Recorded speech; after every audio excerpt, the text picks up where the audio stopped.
Hey, what's up everyone? My name is Nigel Bajos and actually just testing out this new ring light that I got in for review. That video will be up soon, but today we're actually talking about a variable ND filter that a company called Nisi sent to me. So as I always say, even though this company did send me a free product, I am not required to say anything nice about it, and this is going to be my honest and unbiased review. And I have had a little bit of experience with the cheaper end of the variable ND filters. I've talked about the Photo, which is the one that I use the most. It's this guy right here. This is the Photo filter. This is the Nisi. And I talked about this one in this video that you can go check out.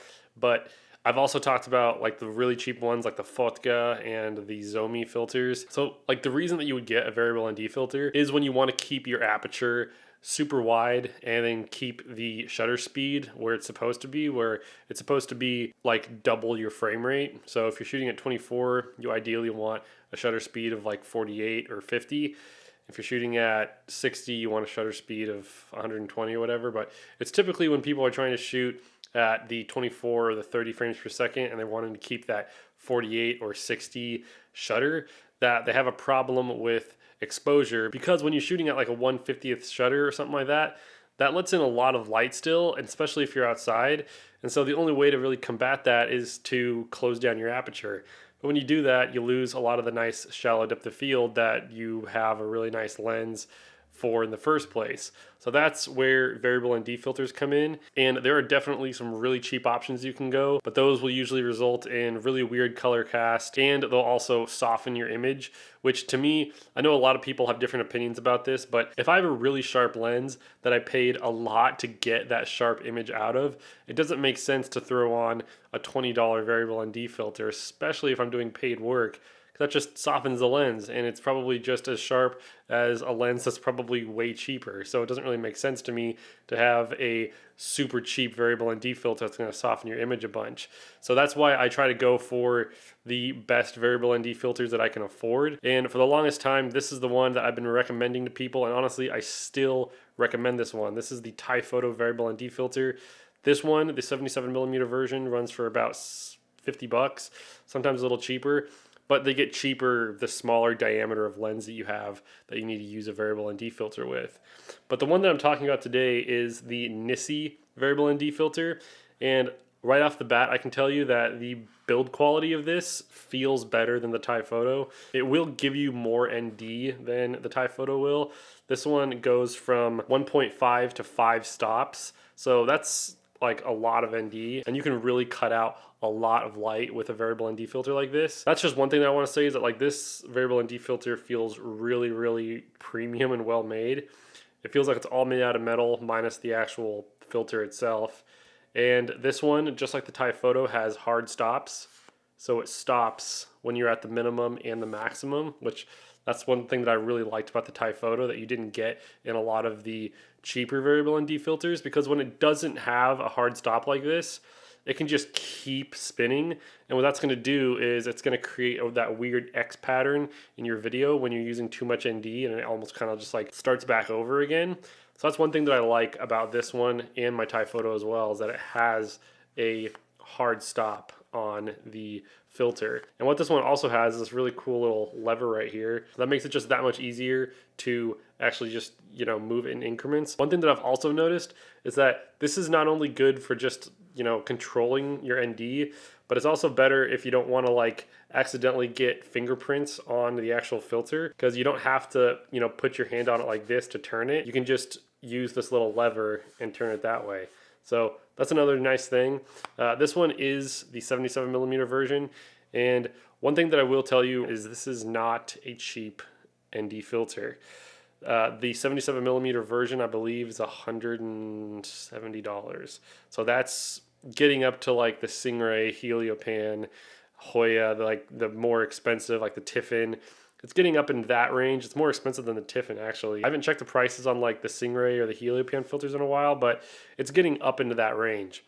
Now, as for usability and how it actually looks, I didn't actually see that much of a sharpness improvement between this and my Photo, but That could just be due to the fact that I am using a 1080p camera. I'm shooting with my Panasonic GH3 right now, but I do have a very sharp lens. This is the 12mm Summilux f1.4, and I did these tests at about f1.8 to f2. One thing that I have noticed though with my telephoto is that if you can hear this,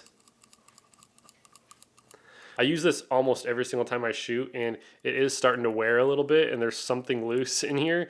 So that's one thing that I've noticed. I'm not sure if this is going to have that same problem because I haven't had this as long, but that's just one thing. Like, there is some downsides to buying cheaper gear sometimes, that it just doesn't last as long. But one thing that I did notice about this Nisi variable ND filter is that whereas filters like the telephoto, in fact, you can almost see it. Let me just turn this to the least amount of ND.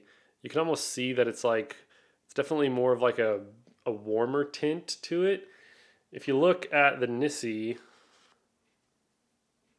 it's almost the opposite. It's almost like a bluish tint, and that comes through in the footage as well. I took some test shots outdoors, and I definitely noticed that bluer tint in the Nisi than with the telephoto. I can't really say which one I am more annoyed with, the warmer tint or the bluish tint. I have noticed that it's not super hard to correct the blue tint, and it's not really that hard to correct the warm tint, so it's not really that big of an issue. I would give a slight edge to this one because as far as like skin tones go, I feel like this one messes them up the least, but honestly it's very negligible. I haven't had really that big of an issue with either of these filters, but this one is a cooler tint as opposed to a warmer tint that you'll see with pretty much every other variable ND filter. So that is kind of strange. Not necessarily a bad thing or a good thing, but just something to keep in mind. It's like I said, this is not the cheapest variable ND filter out there, but it definitely feels very premium.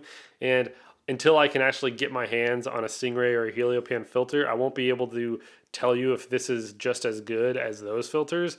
But you know, in my humble opinion, I feel like this is a very premium product. It may be very negligible as far as like actual optics, but as like a physical product, it feels really good. And honestly, like even the really cheap filters, like if you put a Fotka filter up against this one and you just showed someone on YouTube, the naked eye really isn't going to be able to tell that you shot it with a cheap variable ND filter. Unless you're digitally zooming in and pixel peeping, it's really going to be hard to tell when you're, you know, using a cheaper filter or not. Maybe if you're on like a bigger screen or if you're shooting in 4K or high resolution, you might be able to tell like the softness in the image, but for most cases, if you're just watching on YouTube, you can usually get away with even like the really cheap variable ND filters. I would say that this filter is kind of geared towards more the professionals who need something that's going to last a long time, that actually gives a really good result.